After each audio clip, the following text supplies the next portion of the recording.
రేపు 14వ తారీఖు నాడు జరగబోతున్నటువంటి స్థానిక సంస్థల ఎన్నికలలో వెల్లుగొండ పట్టణంలో స్పష్టంగా బీసీ వాదానికి బీసీ వ్యతిరేకులకు మధ్య ఎన్నిక జరగబోతున్నది. ఇవాళ మనకు తెలుసు, కాంగ్రెస్ పార్టీ కామారెడ్డి డిక్లరేషన్లో 42% చట్టబద్ధమైన రిజర్వేషన్లు ఇచ్చి ఎన్నికలకు పోతామని చెప్పేసి కాంగ్రెస్ పార్టీ నిండా ముంచిన విషయం మనకందరూ తెలుసు. ఇవాళ స్థానిక MLA, Congress party MLA Anil Kumar Reddy గారు ఇక్కడ కూడా బీసీల గొంతుకొస్తూ జనరల్ సీట్లో వాళ్ళ కుటుంబం నుంచే వాళ్ళ తమ్ముని తీసుకురావడం ద్వారా స్పష్టంగా బీసీ వ్యతిరేక వైఖరి ఇవాళ అనిల్ కుమార్ రెడ్డి గారు అవలంబిస్తున్నట్టుగా స్పష్టంగా అర్థమవుతున్నది.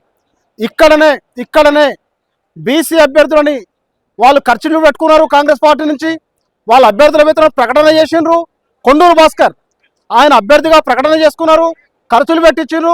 చివరాకరణ బీసీకి అవకాశం ఇవ్వడం ఇష్టం లేక ఎమ్మెల్యే గారు జనరల్గా స్థానాన్ని మార్చుకొని వాళ్ళ కుటుంబం నుంచే వాళ్ళ తమ్మునికి ఇచ్చినట్టుగా ఇవాళ వెల్లుగొండ పట్టణ ప్రజలందరూ అనుకుంటున్నారు.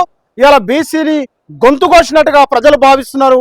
కాబట్టి బీసీ బిడ్డ పల్సం రమేష్ సుదీర్ఘకాలం ప్రజా జీవితంలో ఉండి సింగిల్ విండో చైర్మన్గా, సర్పంచ్గా, ఎంపీటీసీగా పోటీ చేసి ప్రజల మన్నన పొందినటువంటి పల్సం రమేష్ గారు బీఆర్ఎస్ పార్టీ బలపరిచిన అభ్యర్థి.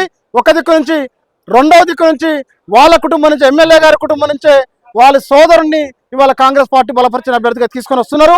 ఇది స్పష్టంగా ఎస్సీ బీసీ మైనారిటీలంతా ఒక దిక్కు, ఇవాళ వాళ్ళకు వ్యతిరేకంగా ఉన్నటువంటి వాళ్ళు ఇలా వెంకటపాపిరెడ్డి బలపరుస్తున్న విషయం సందర్భంగా తెలియజేస్తూ, ఏది ఏమైనప్పటికీ కూడా బీసీ వాదం ఇంత బలంగా ఉన్న ఈ రోజులలో ఇవాళ ఎమ్మెల్యే అనిల్ కుమార్ రెడ్డి గారు బీసీలను మోసం చేస్తూ ఇవాళ జనరల్ సీట్లో వాళ్ళ తమ్మునిచ్చుకొని బీసీల గొంతు కోసిన విషయం స్పష్టంగా అర్థమవుతున్నది.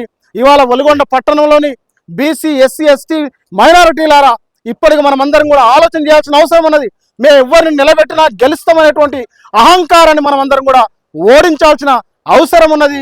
ఇవాళ నీతివంతుడు, ఇవాళ ప్రజాసేవకుడు, ఇవాళ ప్రజల మధ్యనే ఉండి సుదీర్ఘకాలం ప్రజల మధ్యలో ఉన్నటువంటి పల్సం రమేష్ గారిని గెలిపించుకోవాల్సిన బాధ్యత ఉందని ఇవాళ నేను తెలియజేస్తూ, ఇవాళ ప్రజలే స్వచ్ఛందంగా చెప్తున్నారు. ఇవాళ బీసీ బిడ్డ, పేద బిడ్డ, మన కోసం నిలబడేటువంటి పల్సం రమేష్ గెలిపించుకుందామని చెప్పేసి ప్రజలు అనుకుంటున్నారు.